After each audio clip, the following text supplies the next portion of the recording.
Okay जी बच्चों, दो ratios हमने कल पढ़ ली थी, प्रॉफिटेबिलिटी रेशोज और लिक्विडिटी रेशोज। आज हम जरा बात करते हैं कि थर्ड टाइप ऑफ जो रेशोज हैं, ये दो हमने कल पढ़ ली थी। ये जो थर्ड टाइप ऑफ रेशोज हैं, ये जो एफिशिएंसी रेशोज कहलाती हैं, ये क्या होती हैं और ये क्या मेजर करने की कोशिश करती हैं। तो इनको जरा देखते हैं कि एफिशिएंसी रेशोज कौन कौन सी हैं हमारे पास।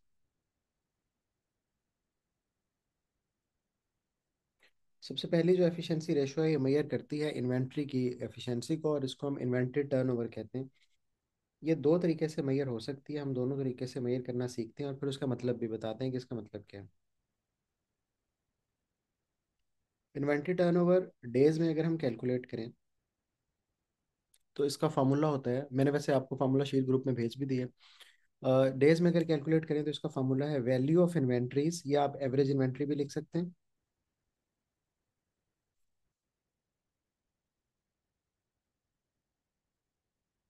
Divided by cost of sales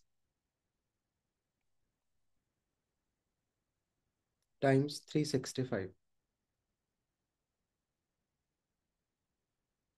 इससे इन्वेंट्री टर्नओवर मेजर होता है। मेजर होता है कि हमने कितने दिनों में अपनी इन्वेंट्री बेच दी। बच्चों, इन्वेंट्री का एक साइकिल होता है जो बिजनेस रिपीट करता है। इन्वेंट्री की परचेज होती है,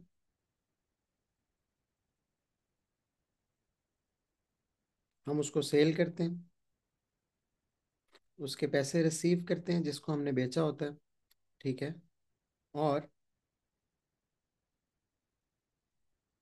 उसकी पेमेंट करते हैं, फिर हम दोबारा परचेज करते हैं।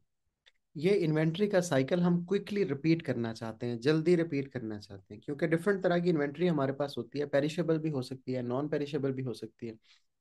ऐसी इन्वेंट्री भी हो सकती है जो कि जल्दी आउटडेटेड हो जाए। तो हम इस इन्वेंट्री के साइकिल को क्विकली रिपीट करना चाहते हैं। जब हम इसका आंसर निकालें तो जितने लेसर नंबर ऑफ डेज हों, इसका मतलब है उतना क्विकली हमने अपना इन्वेंट्री का साइकिल रिपीट किया, उतना जल्दी हमने अपनी इन्वेंट्री को सेल किया। फॉर एग्जांपल, अगर इसका आंसर आ जाए 15 डेज, तो इसका मतलब है महीने में 2 दफ़ा हम अपनी इन्वेंट्री का साइकिल रिपीट कर रहे थे। और अगर इसका आंसर आ जाए 90 डेज, तो इसका मतलब है हम 3 मंथ में अपनी इन्वेंट्री का साइकिल जो है वो रिपीट कर रहे थे। Similar inventory turnover in times can be calculated by the different formula. Formula different नहीं है, सिर्फ इसको अपोजिट करते हैं हम।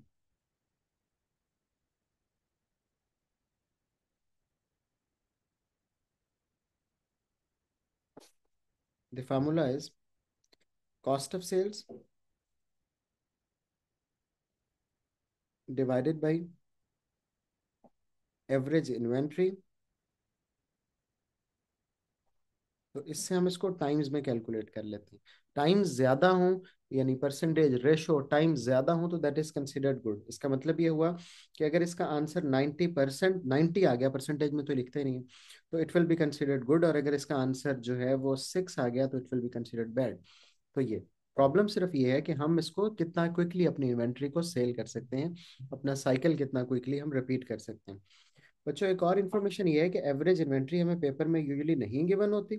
तो अगर हमें एवरेज इन्वेंट्री ना गिवन हो तो फिर हम उसको कैसे कैलकुलेट कर सकते हैं। एवरेज इन्वेंट्री को हम कैलकुलेट करते हैं opening inventory plus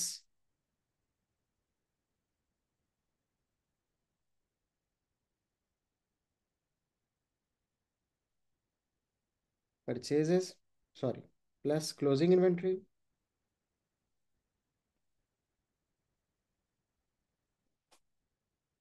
divided by 2। तो यहाँ से हम एवरेज इन्वेंट्री भी कैलकुलेट कर सकते हैं। तो ये जो रेशो है इसको हम एफिशिएंसी रेशो कहते हैं। हम यहाँ पे 1 सेकंड का पॉज लेते हैं।